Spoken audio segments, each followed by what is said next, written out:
Fala pessoal, sejam bem-vindos a mais um episódio do podcast Ciência da Bola. Sou o João Vitor e estou de novo trazendo um convidado especial aqui no estúdio presencial. A gente está intercalando com alguns episódios à distância e hoje aqui um convidado especial para falarmos sobre tática, scout. Então vai ser um papo bem legal. Mas antes disso, antes de apresentar o convidado, não esqueça aí o pacotão de sempre, que é curtir, se inscrever e compartilhar este episódio, tanto para você que está assistindo aqui no YouTube ou no Spotify ouvindo aí na sua corridinha matinal, na academia, lavando louça ou no trânsito. Sempre importante você curtir também o nosso episódio para sentirmos quem está no dia a dia acompanhando Ciência da Bola.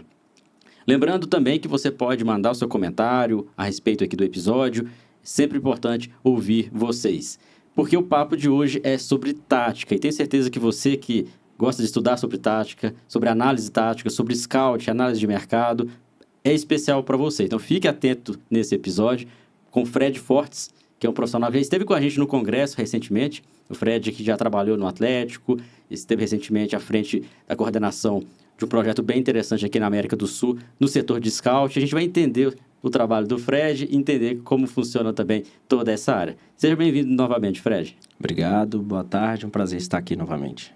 Legal. O Fred já esteve com a gente em cursos, né? Esteve no Congresso recentemente. No Congresso recentemente, gostei muito de ter participado, foi muito importante.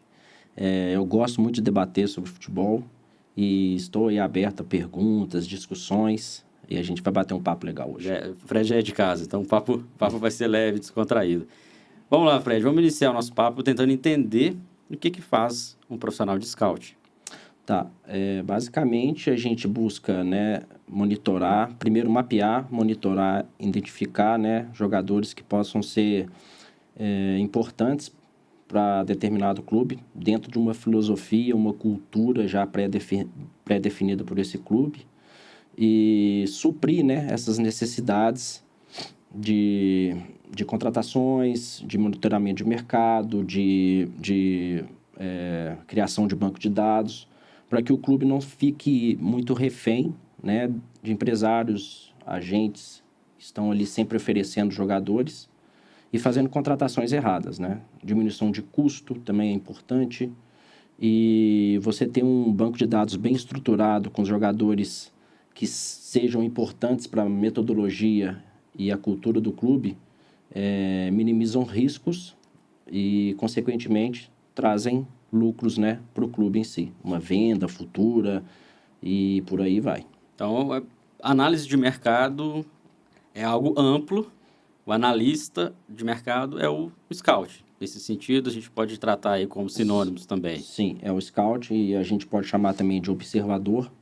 O antigo olheiro. O olheiro deve ter mais a ver com a base, o olheiro, né?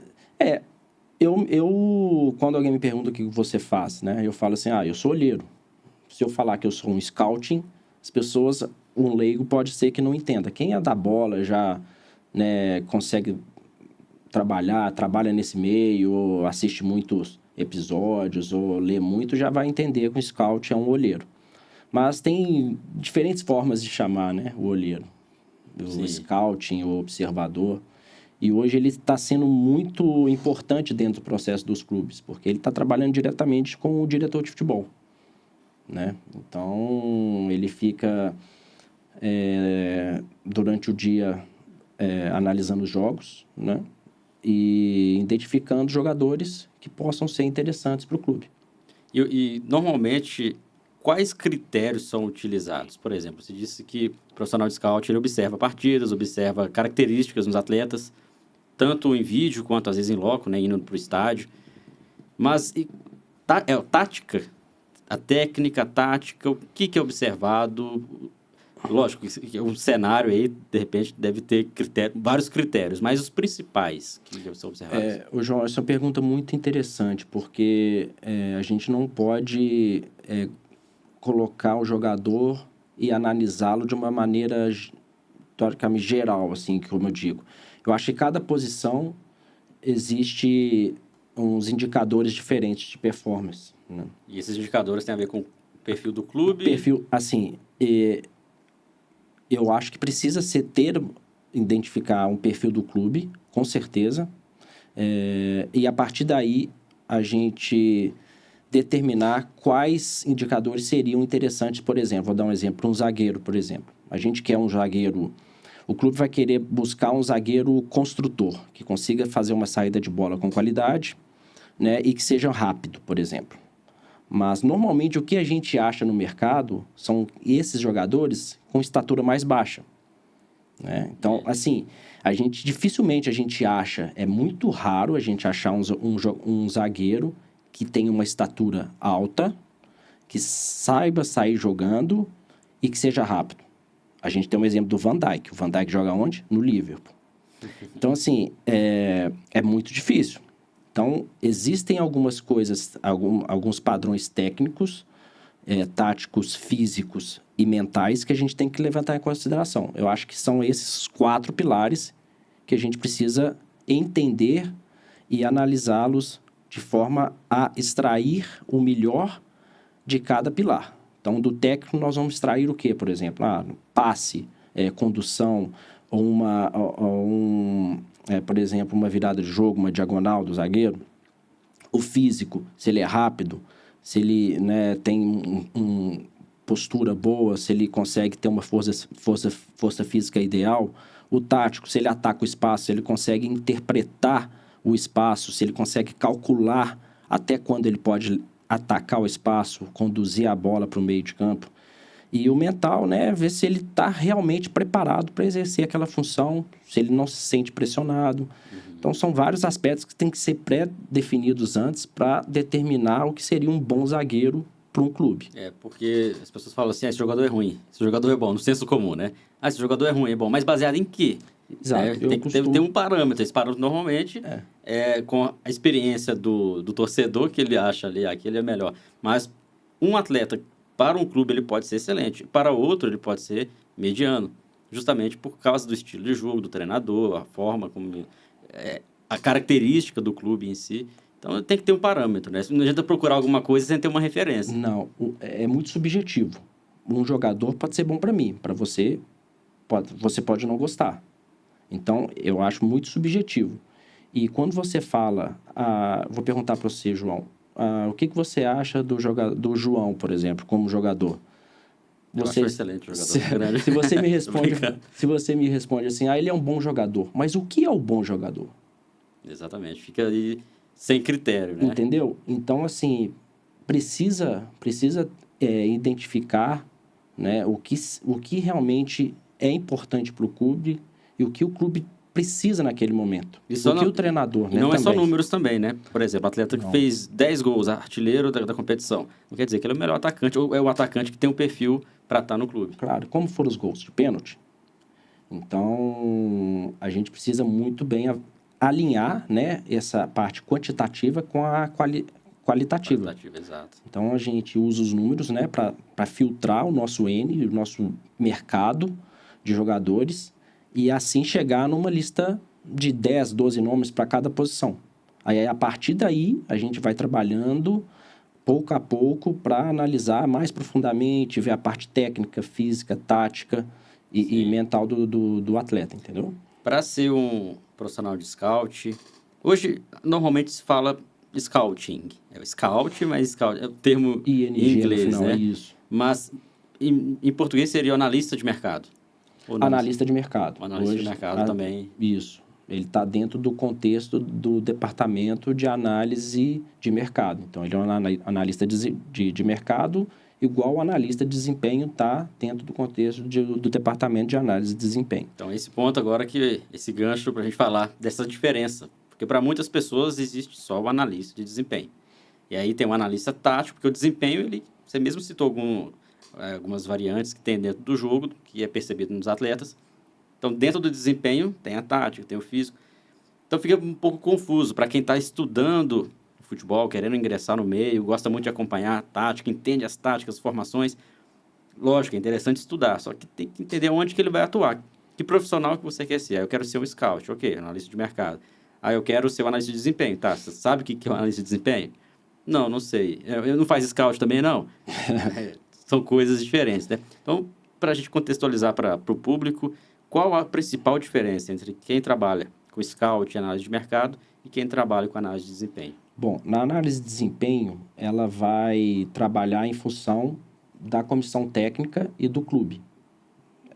Uma parte para o clube e uma parte para a comissão técnica. Então, ali no departamento vai existir um analista para, por exemplo, analisar o adversário e um analista, por exemplo, para analisar a própria equipe.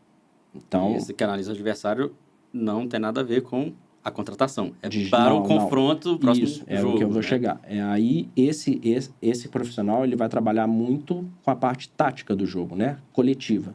Então, ele vai analisar o próximo adversário, coletando informações coletivas. Pode ser até individuais também, mas é da equipe que o time vai estar jogando contra. Então, ele vai levantar organização ofensiva, organização defensiva, transições e bola parada. Hoje já existe um profissional só para bola parada dentro do departamento de análise de desempenho. Então, a gente já tem ali um profissional para ficar só por conta de bola parada. Então, e vai ter um analista da própria equipe que, hoje em dia, é o coordenador do departamento, que ele fica por conta de analisar a equipe, né? E ter esse contato direto com o treinador, a comissão técnica. Isso é uma parte do trabalho. A outra parte é fazer com que esse departamento crie dados para o clube, né? Então, vamos supor, dados são imagens, números que a equipe está produzindo durante o campeonato, durante o ano. Isso tudo é armazenado no banco de dados do clube para que posteriormente seja analisado com mais calma, ou se precisar de algum lance ou de números para o jogador, a gente tenha isso ali. Esses dados são quantitativos. Quantitativos e qualitativos também. Então, todos os jogadores têm todos os lances deles, todos monitorados e todos no banco de dados do clube. Diferentemente do analista de mercado. O que o analista de mercado hoje faz? Ele é o departamento de análise de mercado que anteriormente os clubes faziam que esses dois departamentos fossem um só, os clubes estão dividindo esse departamento para dois. Então, fica o departamento de análise de desempenho, diferentemente do departamento de análise de mercado. Então, a análise de mercado são profissionais que estão ali do lado do diretor de futebol, monitorando, analisando os jogadores que podem ser contratados pelo clube. Então, eles precisam ali estar mapeando o mercado sul-americano, europeu, asiático, para ter essas informações para que quando o clube necessite fazer uma contratação, a gente já tenha ali uma lista com potenciais atletas que possam integrar o clube, entendeu? Então, são cargos diferentes. Ótimo. Fica bem didático essa explicação para diferenciar. Tenho certeza que ajudou muita gente, tá, Fred? Tenho certeza mesmo. Muitas pessoas perguntam, como que funciona? Quero trabalhar com análise. Tá, mas depende, o quê, onde, como. Isso. E, principalmente, até a formação para trabalhar com análise, seja ela de mercado ou de desempenho. Precisa de ter... Não existe graduação em análise, pelo menos até 2023 não existe, né? Mas precisa ter alguma formação acadêmica na educação física, na análise, de repente, alguma coisa nas exatas, ou não necessariamente? Olha, eu particularmente, eu sou formado em administração de empresas, mas eu fiz uma pós-graduação na Inglaterra em futebol com negócios, e lá na Inglaterra eu fiz vários cursos de análise de jogo e scout. Então, assim, vai depender muito do que o clube queira. Se o departamento de análise de desempenho esteja integrado também com a parte física, né? Se for só um departamento por completo, um núcleo de desempenho, eu acho sim que o profissional vai precisar ser formado em educação física. Mas, por exemplo, a análise de mercado já não tanto, porque eu acho que ali o analista de mercado ele precisa ter facilidade com números, tabelas, porque essa parte analítica do jogo, os números estão sendo muito usados hoje em dia na questão de contratações. Então, ele precisa estar voltado aí para Power BI, hoje está sendo muito requisitado no mercado. Tableau. Então, assim, várias questões de economia também para para você saber quanto que o jogador vale, o preço dele no mercado, saber criar um contrato. Então, tudo isso é como se fosse um departamento que vai auxiliar o diretor de futebol. Quando você fala que vai auxiliar o diretor de futebol, você precisa entender realmente como o mercado funciona, o business, além de ter realmente o entendimento do jogo. Entender de claro, futebol, né? Entendeu? Para você saber identificar um jogador e saber se ele é bom ou não para a equipe. Interessante porque talvez o profissional que está na educação física e quer trabalhar com análise, ele tem que entender, olha, eu consigo aproveitar o meu conhecimento e otimizar meu conhecimento na análise de desempenho. Isso. Eu acho que é uma junção. A análise de mercado pode ser uma junção de duas coisas, né? Você precisa entender. Você pode passar por um tempo trabalhando na análise de desempenho, por exemplo, para entender o jogo, né? Entender o jogo coletivo, entender os conceitos do jogo. Aí sim, você, até individualmente o jogador, né? E aí sim, você passa para a análise de mercado, você vai ter um amplo entendimento de como o jogador está atuando naquela posição, por exemplo, né? Como que ele está interpretando os espaços. Por quê? Porque você entende o jogo. Quando você entende o jogo, fica muito fácil para você identificar. Seu olhar fica mais clínico ali, mais especialista. Exatamente. Quando você estiver atuando no scout. Exatamente. Entendeu? E a sua atuação, Fred? Vamos falar um pouco aí da sua carreira. Você não... Olha só, pessoal, ele não é formado em educação física, então não necessariamente você precisa formar em educação física para trabalhar com análise, tá? E aí você já trabalhou no Atlético Mineiro? Sim, eu comecei, né, em 2016, eu trabalhei na Eslováquia, num clube que chama FC 1904, FC DAC, durante 4 meses. Né? Eu comecei a criar o departamento de análise de desempenho lá na Eslováquia, só por alguns motivos eu não continuei. E aí eu voltei para o Brasil e comecei a trabalhar no Juventude como analista de mercado. Eu participei da montagem do elenco do Juventude para o Campeonato Brasileiro de 2017, foi no começo do ano.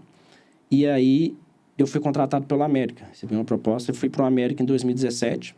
E aí trabalhei lá no América como analista de desempenho, só com análise do adversário, tá? Então, em 2017, o América foi campeão da Série B. Então, assim, foi meu primeiro título, foi muito bom, foi uma experiência fantástica. E a partir do América, eu fui para o Atlético. Eu comecei no Atlético como analista do Sub-20, tá? Na base. E o Atlético não tinha um departamento de análise de desempenho na base. Então, eu comecei, eu com mais 2 analistas, eu era encarregado de estar começando e criar esse departamento lá na base do Atlético. Durante um ano, nós juntos ali trabalhamos firmes, nós conseguimos montar um departamento legal na base, não montar, mas começar, né? Só que em 2019 eu fui profissional. E no profissional do Atlético eu trabalhei como analista de desempenho do adversário novamente. O que eu fazia no América, eu fiz no Atlético durante mais 3 anos e meio. Então, assim, peguei vários treinadores, diferentes conceitos de jogo. Então, aprendi muito. E surgiu uma oportunidade em 2022 para trabalhar com scouting. E para ser um goleiro-chefe aqui na América do Sul, de um grupo que chama United World, que tem 3 clubes, né, na Europa. Um deles é o Sheffield United, que acabou de subir para a Premier League. Só que o grupo preferiu não continuar mais com esse projeto, e aí suspenderam. E agora eu estou pronto para um próximo, né, desafio ali. Ainda estou pensando em que fazer, mas eu pretendo continuar na área de mercado. Na área de mercado. Isso. Você trabalhou dos 2 lados, né? Dos 2 lados. Na análise de desempenho de mercado, e é o que te fisgou mais aí, foi realmente Foi de mercado, foi de mercado. Pergunta aí que todos devem estar se fazendo. O trabalho que o Fred faz é o famoso futebol manager? Brasfoot? Eu já joguei muito L-Foot, Brasfoot, Futebol Manager, FIFA Manager. Você realizou o sonho daquele Fred lá da infância, né? Para mim, o Futebol Manager hoje é um dos principais jogos, né? Eu acho que é o melhor jogo. E hoje em dia o Futebol Manager, alguns clubes na Inglaterra usaram, eu acho que usam os dados dele, porque os dados são muito similares, fidedignos, são atualizados, assim como o FIFA. para quem joga ali, tem as Isso, transferências todas. Isso. O Futebol Manager também, né? É demais. E como entendedor do mercado, assim, eu começo a olhar... Quando eu estava olhando o Futebol Manager outro dia e comecei a avaliar um pouco o banco de dados que eles têm. E, assim, é muito parecido. Tem jogador ali que eu já vi em loco jogando, tipo, por exemplo, um atacante do River de 17 anos. E lá no Futebol Manager, você pega o perfil do jogador, é aquilo mesmo. Aquele mesmo. Então, assim, é bem impressionante os trabalhos que eles fazem, sabe? Com certeza, quem faz o jogo ali, né? São scouts também, São né? scouts. Eu acho que a SEGA, né? Eu acho que a desenvolvedora SEGA. do jogo, eles têm profissionais de scouting trabalhando para eles. Então, eles colocam esses profissionais para avaliar o jogador e ali eles têm que colocar os números, né, correspondentes, né, de avaliação para cada um. Então, Interessante. se assimila muito com o dia a dia nosso. É interessante porque acaba que também é um posto de trabalho para quem quer trabalhar com análise. Não consegui trabalhar no clube ou numa empresa como você estava trabalhando antes, que tem um guarda-chuva, né? Que tem vários outros clubes ali. Mas tem essa possibilidade nos games, né? No FIFA, Futebol Manager, tem até alguns sites de transferências, né? Transfer Market, parece que é muito Tem o bom. Transfer Market, hoje em dia a gente tem o Transfer Room também. Até mesmo um profissional ele pode ser contratado também por um empresário, por exemplo. Um grupo de empresários também.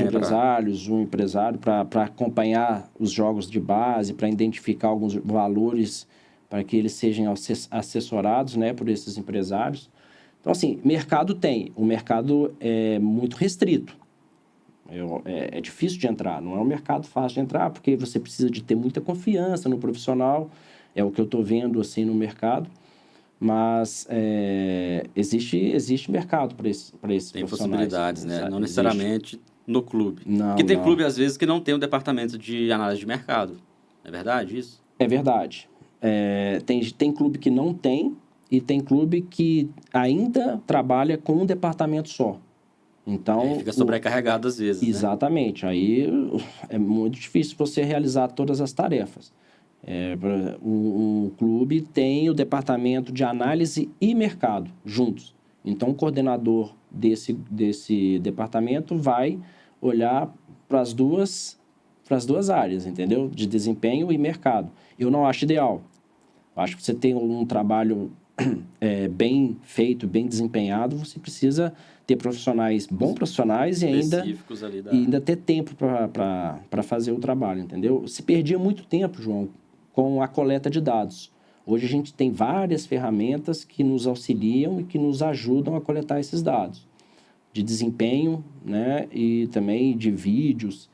Então, essas ferramentas, quais seriam? A gente tem para mercado, para mercado e desempenho, tá? Vou falar aqui. O iScout, trabalhei com o iScout todos os clubes que eu trabalhei. O Instat agora virou Sports TI. Foi adquirido. Foi adquirido. E o iScout foi adquirido pela Hudl, né? O que a Hudl faz? Que é a antiga Sports Code. A Hudl, você pode usar essa ferramenta para capturar a imagem do jogo e automaticamente ela vai cortando todos os lances do jogo para você. Então, você tem depois o jogo todo compilado no computador para você mostrar para o treinador. Todas as imagens de todos os jogadores em ações ofensivas, defensivas, que você que seleciona ali o padrão. Antes. Né? Eu costumo dizer que essas ferramentas elas precisam ser customizadas, porque elas não podem ser engessadas. Você precisa adequá-las ao seu estilo de trabalho, entendeu? Você precisa entender o que o treinador quer de você para você analisar. Então, você tem que criar tags no momento que você está analisando o jogo para separar esses lances, entendeu? Sim. Que sejam interessantes para o treinador, por exemplo. Então, todo lance que você achar interessante, que você acha que você precisa mostrar para o treinador, você separa. Isso é muito rápido. Então, você tem um iPad ali que você fica separando os lances. Tá? E aí você já consegue montar do seu jeito, né? Customizado ali. Isso, e você ganha muito tempo. Você não precisa assistir. Lógico que eu assisto sempre o jogo de novo. Mas, a partir do momento que você começa a taguear e já separar os lances antes, concorda que fica muito mais fácil? Você já tem todos os lances separados, com o tempo certinho. Então, é só você analisá-los, né, ali, e fazer alguma observação, escrever um relatório, ou até mesmo desenhar, né, nos lances. Eles fazem muitas edições, os analistas fazem muitas edições nos vídeos, para desenhar, para mostrar um espaço, para mostrar uma linha. E um jogo de 100 minutos, né? Vamos colocar os acréscimos aí, acaba virando um jogo de quê? 20? Um pouquinho mais, 25 minutos, por Que exemplo. aí elimina as bolas fora. Aí você pode também tirar as bolas paradas e passar para o responsável. Hoje os clubes, por exemplo, os clubes na Europa, eles já têm um treinador só para... Como eu disse que já tem um analista só para bola parada, eles já têm um treinador só para bola parada. Não é o treinador principal que... Claro que o treinador principal passa as ideias que ele vai querer, né? Mas existe um treinador só para bola parada. Jogadas ensaiadas, exatamente. Né? E Então, até treinamento. Bola parada decide jogo, né? Então, dois cobradores ali que tem que ter a qualidade. Né? Quantos jogadores na área, quem ataca a primeira trave, quem ataca a segunda trave, quem fica no rebote, quem faz a parede. Então, assim, são várias coisas que a gente precisa estar atento. O analista precisa estar atento para passar essas informações para o treinador. Normalmente, você observa, você citou que onde você trabalhava anteriormente é a América do Sul. Isso. Né? O foco era observar atletas que jogam nos países da América do Sul. Mas, normalmente, no cenário brasileiro, além dos campeonatos nacionais, séries A, B, C, talvez até a série D, tem os estaduais, que acontecem no início do ano. Não sei se são todas as divisões, porque algumas divisões talvez não tenham nem a transmissão, fica difícil de ter os vídeos, né? Mas, e o restante do mundo, por exemplo, campeonatos da África, da CONCACAF, são observados também ou prioriza-se mercados onde os clubes brasileiros vão conseguir contratar atletas? Eu acho que é mais por aí. Eu acho que os clubes aqui da América do Sul vão priorizar os mercados aqui do nosso continente. Pode também buscar isso, América do Norte, por exemplo, e jogadores sul-americanos que estão fora do continente. Por exemplo, sul-americanos que jogam na Europa, por exemplo. Então, aí é fazer uma busca dentro da ferramenta, por exemplo, o iScout. A gente pede para o iScout, olha, o iScout separa para mim todos os jogadores sul-americanos que jogam na Europa e na Ásia. Não importa a nacionalidade, quero jogadores sul-americanos. Você marca ali os filtros, ele vai te dar essa lista.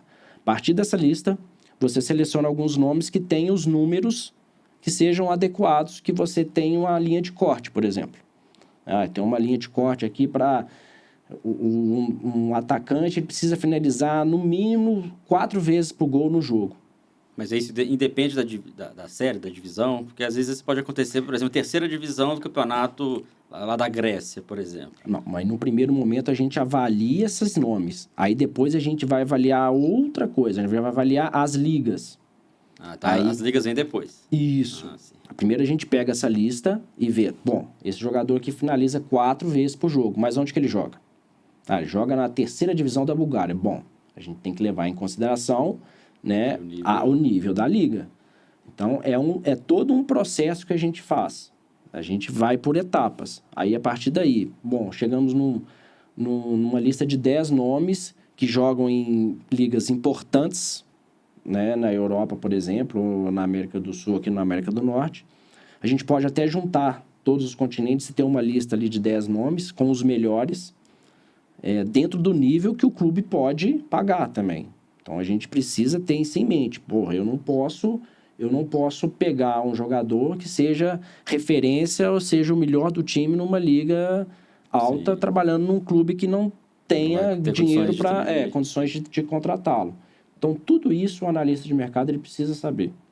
Ele precisa entender até quando o clube pode gastar, quanto que o clube pode pagar para salário, quanto que o clube vai pagar por transferência, entendeu? Então, essas questões elas precisam estar muito bem alinhadas com o diretor de futebol. Por isso que eu falo que esse analista ele é como se fosse o braço direito do diretor.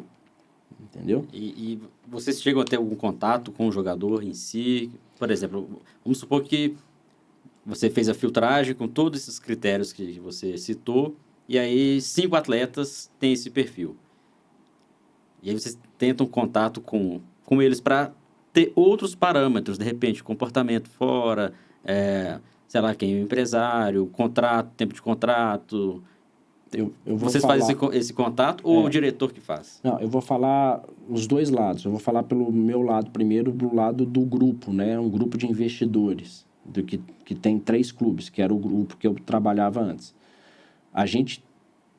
Eu tinha autonomia de entrar em contato com um empresário primeiro e fazer uma sondagem na questão do jogador. Qual que era o atual cenário que o jogador se encontrava? Questões salariais, né? E as questões burocráticas de transferências, né? Eu focava muito em jogador que estava terminando o contrato, por exemplo. Facilita porque não precisa fazer a compra. A compra do jogador. Então, assim, isso é pré-determinado pelo clube ou pelo grupo de investidores. Acredito eu que nos clubes, tá? As pessoas, vamos supor, o diretor pode dar até um pouco de autonomia para o analista para ele fazer uma primeira abordagem. Ele faz a primeira abordagem com o empresário do jogador até um certo ponto. A partir daquele momento, eu acho que começam as negociações realmente ao interesse de ambas as partes. Aí o analista sai. Aí o diretor de futebol, o responsável, vai continuar tocando o negócio, entendeu? E até o martelo é batido por eles, né? Exato. Eles precisam porque ter... pode acontecer de você encontrar 5 bons atletas e o diretor falar assim, não, eu quero esse sexto aqui que você não colocou na lista, mas eu quero ele. E aí? Pode acontecer. Né? Acontece. Tem coisas que o analista ele é subordinado. São ordens que vêm de cima. Então, assim, ele dá a opinião dele. Normalmente, os relatórios, eles são escritos e o analista assina o relatório com o nome dele. Então, dependendo do clube, você precisa passar realmente como você vê o jogador. E o que você acha se esse jogador vai vingar ou não? É uma responsabilidade muito grande você colocar o seu nome no relatório do jogador e assinar. É a sua opinião que está ali. Pode dar certo? Pode. Mas e se der errado? Se o jogador que o clube contratou não performou e o clube gastou 5 milhões de euros para trazer um jogador de fora, que você assinou no relatório que sim, esse jogador seria uma boa contratação e ele não foi. Então, assim, é muita responsabilidade que o analista tem. Então, e tem que estar preparado para isso, né? Que às vezes pode dar errado não porque você escolheu mal, mas diversos fatores, claro, né? Ali, adaptação, de repente, do profissional que veio, a família ficou, e, sei lá, clima, comida, pressão de torcida. Já vimos vários exemplos de jogadores saindo aqui da América do Sul e não conseguindo performar lá na Europa ou em outro mercado que seja. Né? Então, assim, isso não é... Até no futebol manager acontece às vezes. Acontece, né? Que nem são humanos, se não adapta, né? Exatamente, até nos jogos. Então, é muito normal. Né? Você gastar o Liverpool... Você lembra quando o Liverpool contratou o Andy Carroll? Um inglês jogando no Liverpool contratou... O Andy Carroll tinha feito muitos gols no Aston Villa ou no West Ham, não me lembro, mas era um dos dois. E o Liverpool falou, acho que pagou uma fortuna por ele, de libras. Cara, ele não conseguiu jogar, não conseguiu fazer o gol. Né? Então, são muitos altos e baixos. O jogador pode estar num dia ruim, num momento ruim, com problemas particulares, e não performar. Isso é normal. Mas quanto melhores os profissionais são, a gente consegue minimizar mais os riscos. Né? Os clubes querem minimizar riscos. Então, eles precisam ter esse profissional preparado para monitorar e identificar alguns fatores que sejam de risco. Sim, entendeu? Sim. Muito legal, muito legal. O pessoal que está agora aí acompanhando a gente aqui no YouTube, não esqueça aqui de curtir se você estiver gostando desse episódio. Compartilha aí no grupo de amigos, o pessoal que sempre faz aí análise táticas. Você que ainda não está trabalhando com futebol, mas tem um grupo de amigos que gosta de futebol, passa esse link para eles, tá?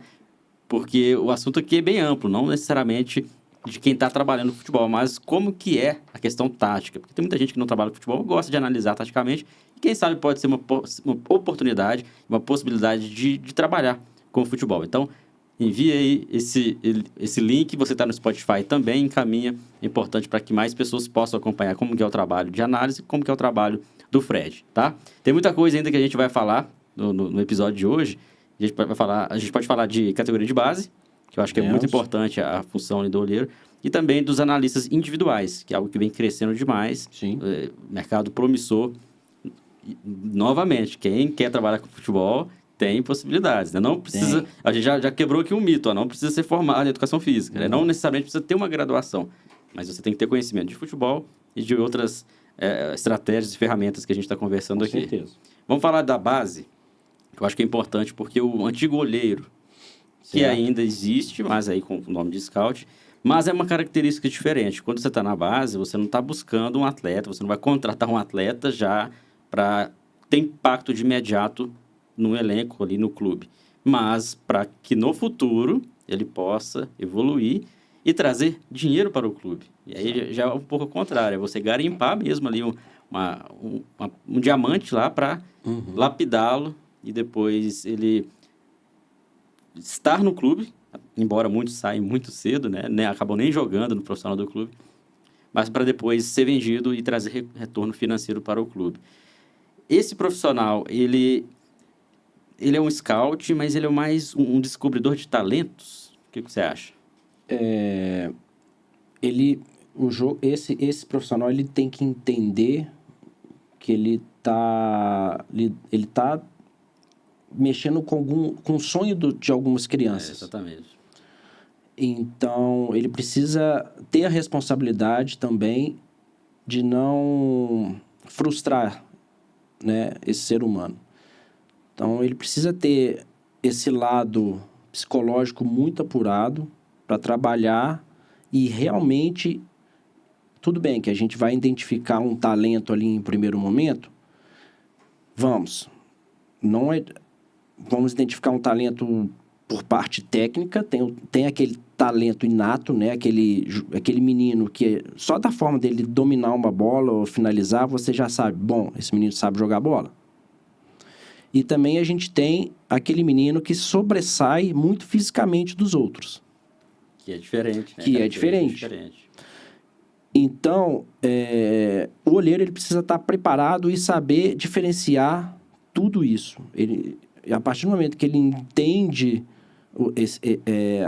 a questão motora do jogador e entende os gestos técnicos, né, que um jogador precisa ter para performar, para a gente ter vamos supor, avaliar futuramente, né, para a gente ter uma evolução, né? Ele dá conta de fazer esse trabalho. Então, eu trabalhei 1 ano e meio na base do Atlético e, assim, existem diferentes categorias. Categorias de meninos de 9, 10, 11 anos e depois começa categorias de 12, 13, né? Categorias de iniciação, que hoje trabalha muito com futsal também para trabalhar essa parte mais técnica do jogador. Então, quando um olheiro vai assistir um jogo, por exemplo, no interior, em algum núcleo de escolinhas, ele não pode estar sozinho. Eu acho que o clube não pode mandar um olheiro só para ver um jogo. Porque você tem 22 meninos correndo atrás da bola, alguns mal conseguem tocá-la. Exatamente. As antigas peneiras, né? Isso. As peneiras são projetos sociais, eu acho que os clubes fazem para dar uma resposta à sociedade. Mas não pode ser o ponto principal. Exato. Né? Eu acho que eles fazem isso. Claro que podem ser garimpados alguns jogadores ali. Mas a maioria dos jogadores, dos meninos, eles já estão inseridos em escolinhas. Eles já estão inseridos em alguns núcleos esportivos ao redor de Belo Horizonte ou no interior do Mato Grosso ou na Bahia, por exemplo. E eu acho que parte do clube fazer parcerias com essas escolinhas para que esses profissionais, os observadores, eles passem uma semana, por exemplo, dentro dessa escolinha, observando longo prazo, né? Pelo menos a médio prazo. Exatamente, porque são crianças. São adolescentes. Adolescentes passam por momentos conturbados. Se um jogador com 25, 26 anos passa, imagina um adolescente que tem 16, 17 anos.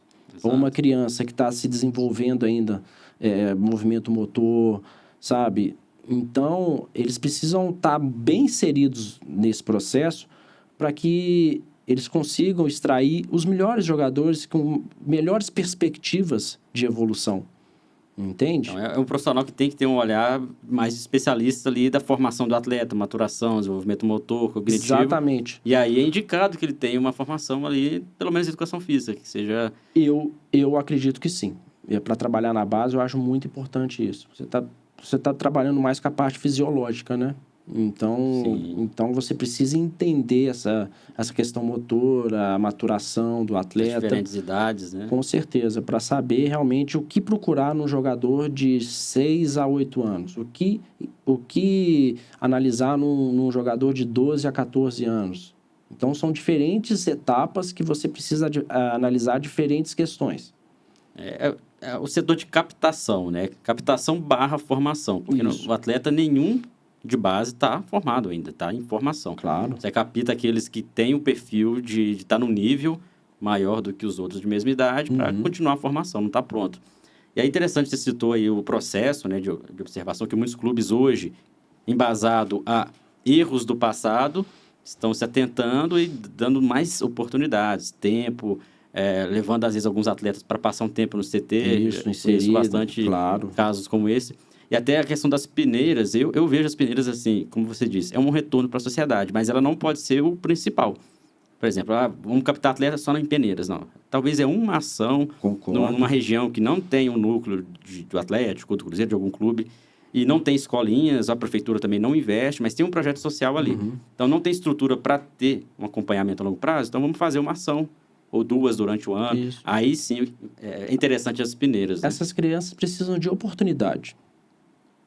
Como a gente vai saber se ela é boa ou se ela é bom, vai se tornar um bom jogador se ela não tem oportunidade de mostrar o valor dela? Então, a partir do momento que você dá a oportunidade e você consegue ver de perto e consegue analisar, eu acho que a partir daí você consegue fazer tomar as melhores decisões, entendeu? Mas você precisa oportunizar. Sim. Entendeu? Então, por isso que a peneira é importante também. E o critério de seleção também, da captação, ele tem que estar embasado em alguma coisa, não no achismo. Sim. Tem até o caso que é até icônico do Cafu, né? Todo mundo do futebol sabe disso. 8 peneiras, não sei, que ele já passou. Muita gente olha como lado de superação. Sim, do lado dele, superação. Mas é muito bizarro isso. Se você parar para pensar, isso mostra a incompetência de outros profissionais. Porque não conseguiram ver o potencial no Cafu. 7 clubes não conseguiram ver esse potencial. Ou seja, o problema não estava no Cafu em si. Estava no processo de captação, né? João, vou fazer até um parênteses. Até no processo, mas são várias coisas que a gente tem que levar em consideração. Pode ser que o Cafu, naquele momento, estava... No dia, né? Não estou falando nem dia. Faltava alguma coisa ainda para o adolescente Cafu. Ou uma questão motora que ele foi desenvolver depois, sabe? Uma questão mais tática, ou até mesmo relaxamento, de se desligar durante o jogo. Eu vejo vários meninos, já vi vários meninos assim, durante um jogo, o menino está olhando para cima. A gente não sabe realmente o que tinha, né, no ambiente ali, para ele não ter ficado em um dos clubes. E ele pode ter maturado depois. Eu conheço vários jogadores que não estouraram aqui no Brasil. A gente pega o Hulk hoje no Atlético, cara. Ele fez 2 jogos pelo Vitória, fez mais jogos pelo Vitória, jogou no São Paulo 1 jogo e foi para fora. E por que ele não ficou aqui com todo esse potencial que ele tem? Porque pode ser que ele tenha se desenvolvido melhor em outro núcleo, em outro campeonato, por exemplo. O Felipe Luiz, que é um lateral esquerdo, que joga no Flamengo hoje, jogou muito pouco no Brasil. O Danilo até que não, mas, por exemplo, o Luiz Gustavo, que era volante da seleção também, jogou muito pouco aqui no Brasil. O Firmino. Então, assim, são jogadores que vão maturar mais tarde.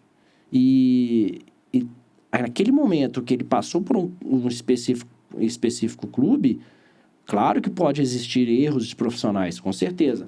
Mas pode ser que o jogador não mostrou tem todo o seu valor, lado entendeu? também, né? Porque a gente sempre olha que, às vezes, o profissional estava observando uma coisa. Isso. E não era aquilo que... É igual prova, né? Você vai ser aprovado, estudei muito para a prova.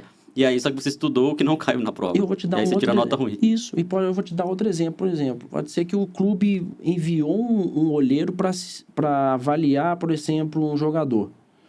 E aí, pediu para ele avaliar só durante um dia. E nesse dia ele foi mal. Beleza. Aí ele voltou, não vai contratar porque o jogador não é bom. Tá, foi um dia. Aí no outro dia, na outra semana, ele fez uma avaliação em outro clube.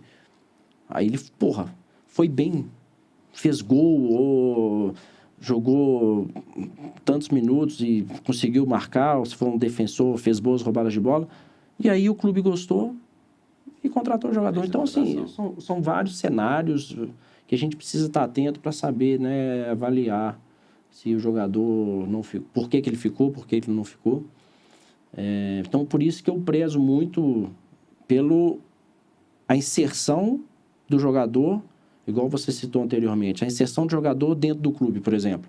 Você pegar esse jogador e colocar dentro do clube durante uma semana para o dia a dia de trabalho.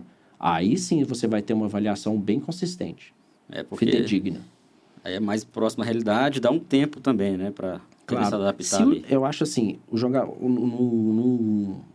na base, por exemplo, uma categoria vai ter ali entre 25 a 30 atletas, tá? Por categoria. Se esse jogador não tiver no mesmo nível que os jogadores que estão ali, ou ele já não vai ficar.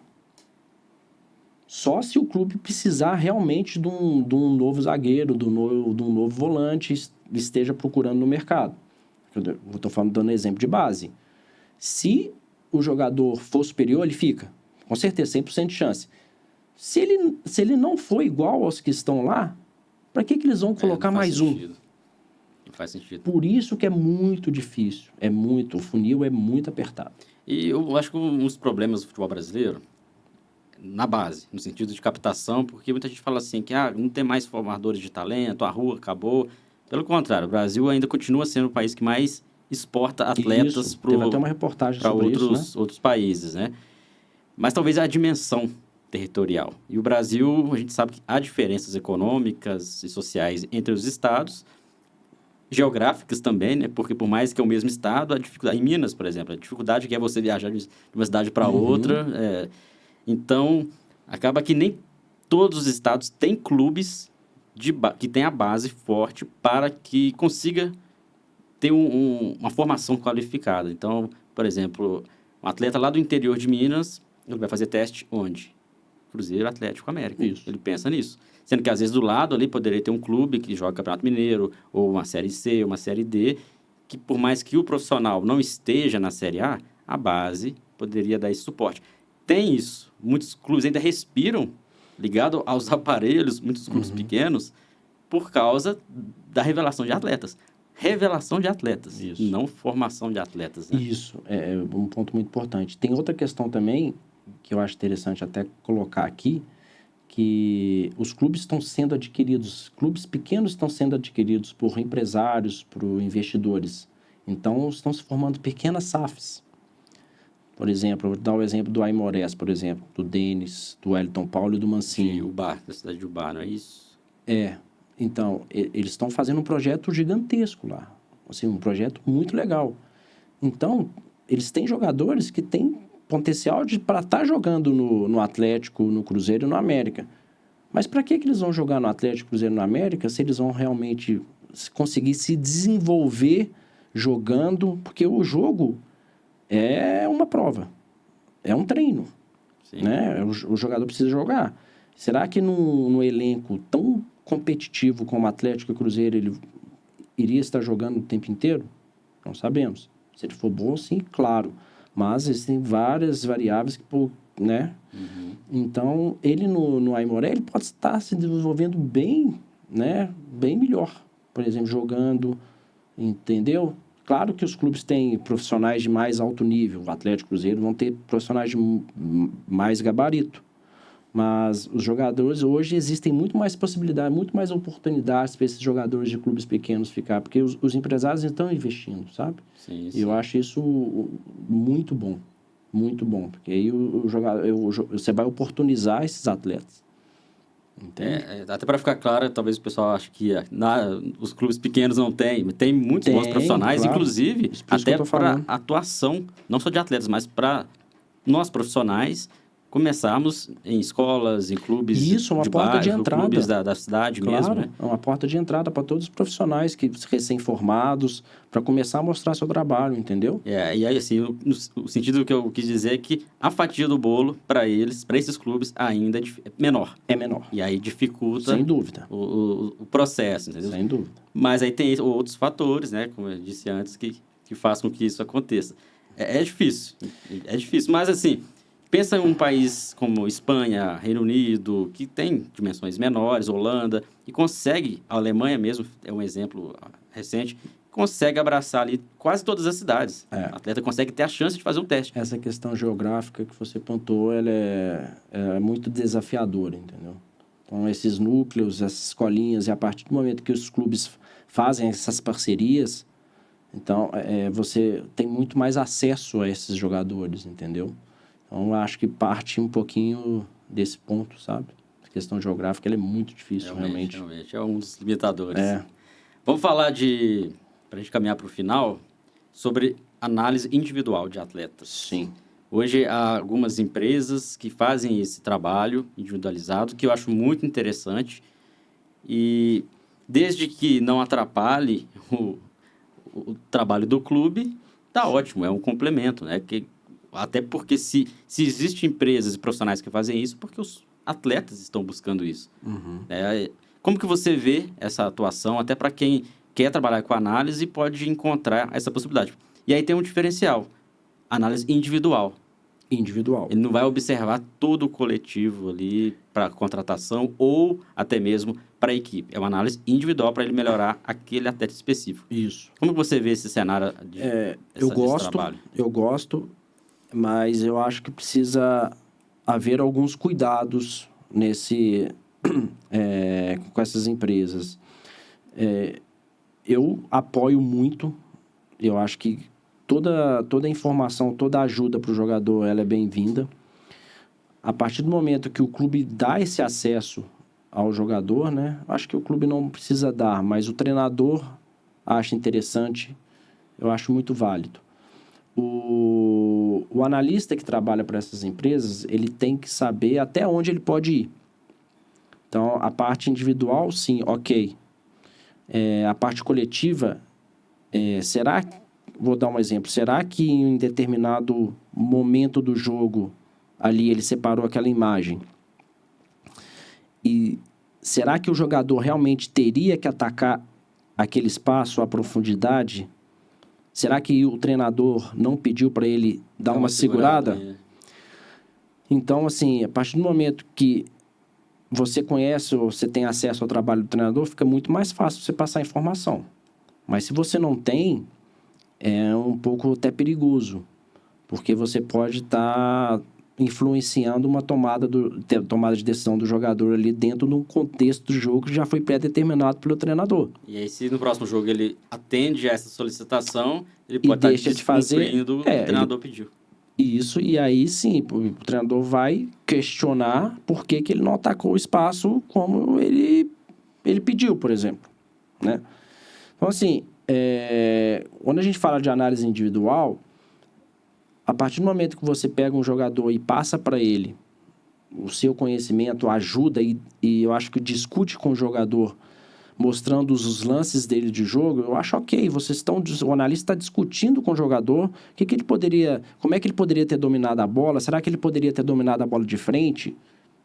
Será que ele poderia ter arriscado mais esse passe aqui por dentro? Será que ele tinha espaço para arriscar esse passe por dentro? São exemplos que eu estou dando aqui de como essa análise individual pode ser feita.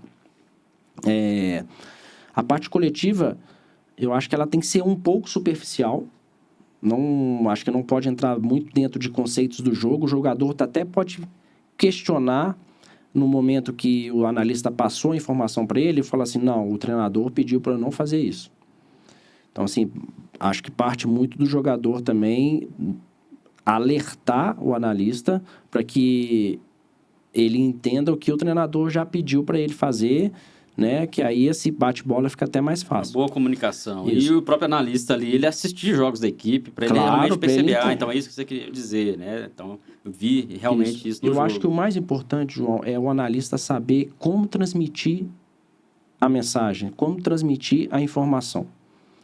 A partir do momento que ele consegue ser claro e didático nesse momento, eu acho que vai ser um trabalho muito, muito sensacional, sabe? Mas o analista que não consegue passar essa informação com clareza, mostrando realmente fazendo com que o jogador identifique tudo o que ele quer passar naquele momento, eu acho que aí o analista tem que olhar para dentro, entender melhor, refletir um pouco também e estudar realmente como passar essa informação. Sim. Eu acho muito... Os treinadores hoje, os jogadores que realmente eles batem lá em cima, são treinadores que conseguem passar a informação de maneira correta, com que o jogador possa entender, né? O analista também precisa ter isso. E o analista individual que trabalha com esses jogadores nessas empresas precisa muito ter isso. A maneira que vai passar essa informação, entendeu? Porque ter o contato com o analista do clube também é fundamental. Mas não são todos os clubes... Não são todos que dão essa abertura, que dão essa abertura, entendeu?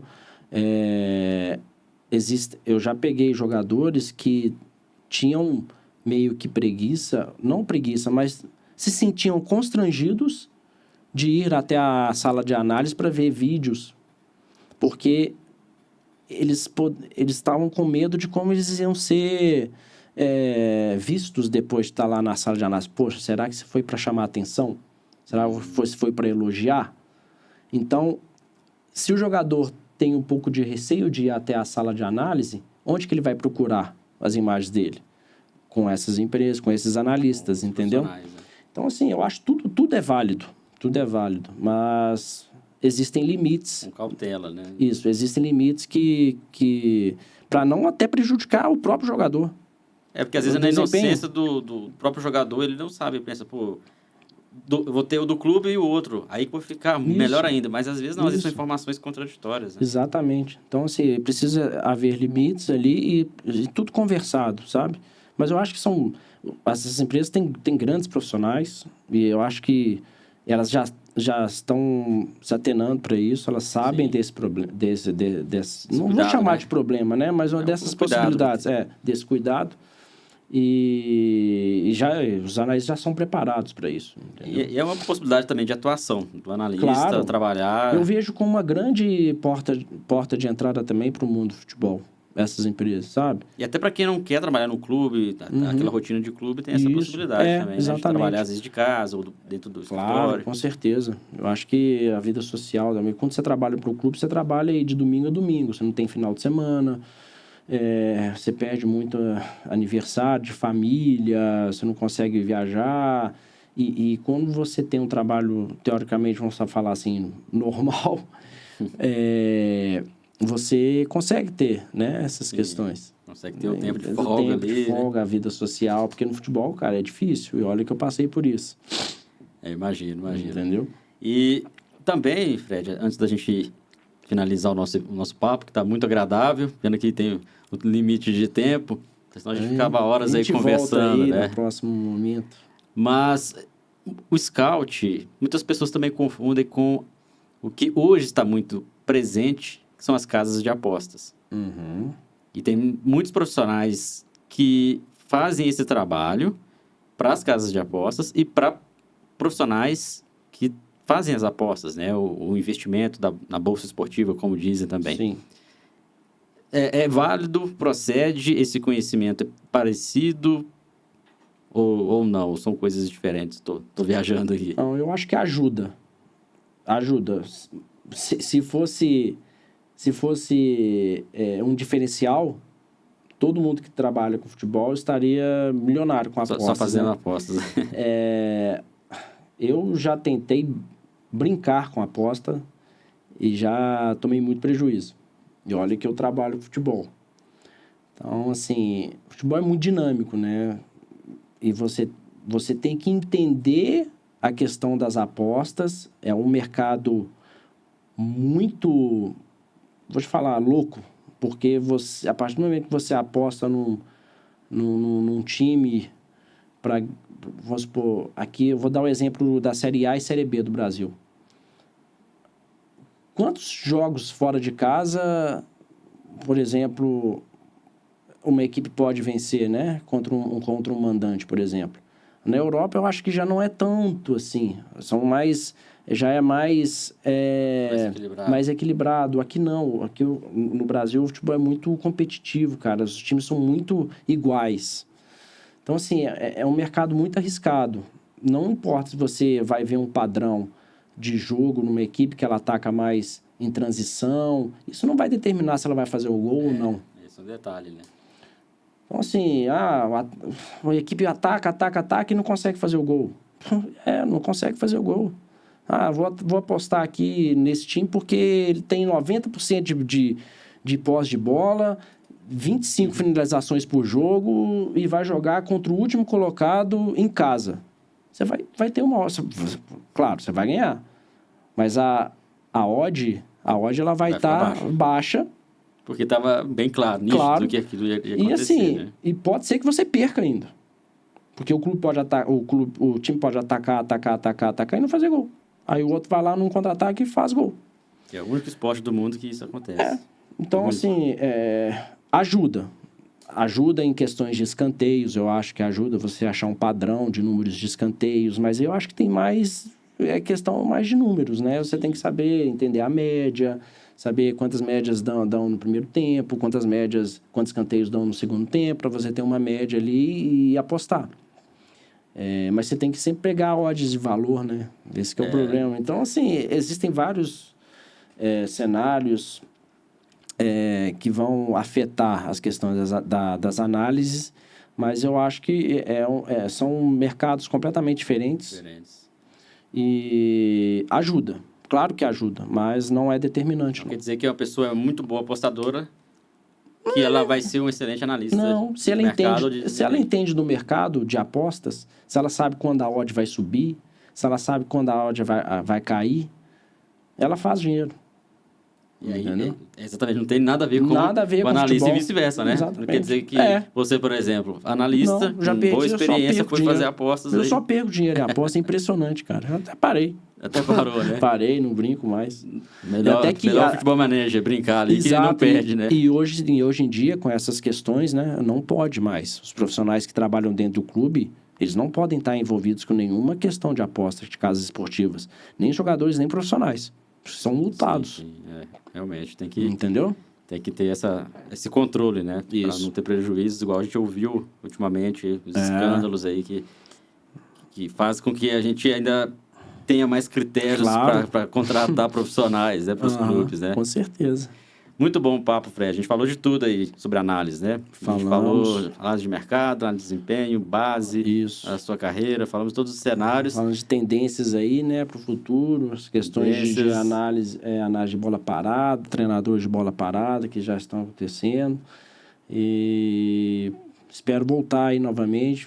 Vamos ver desenrolar aí da vida profissional, onde vai levar, mas tô aberto sempre aí para bater um papo com o pessoal.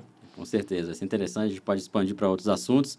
Quem quiser mandar mensagem para você, Instagram? Pode Instagram, FredFortes84, lá no Instagram. E eu também tenho uma página no Instagram que eu posto um conteúdo tático de vez em quando, que chama On The Field Football, tá? Pode me adicionar lá também, que eu posto uns conteúdos de scouting e de análise de mercado, de análise de desempenho também.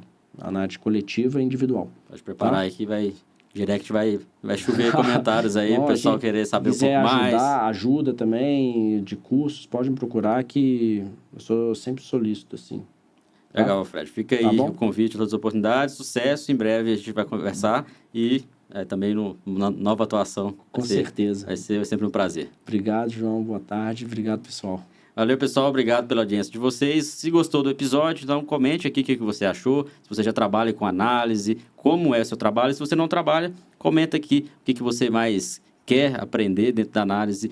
Todos os comentários aqui no YouTube a gente responde, tá bom? E não esqueça de compartilhar esse episódio e se inscrever no canal. Aqui no YouTube, muita gente passa aqui, coloca lá no... digita análise tática, análise de mercado. Assiste o vídeo e vai embora. Não, se inscreva aqui para você acompanhar os nossos episódios de podcast. Toda semana um episódio novo. E aí você vai ficar por dentro, tá bom? Obrigado pela audiência. Semana que vem a gente tem mais um novo convidado. Grande abraço.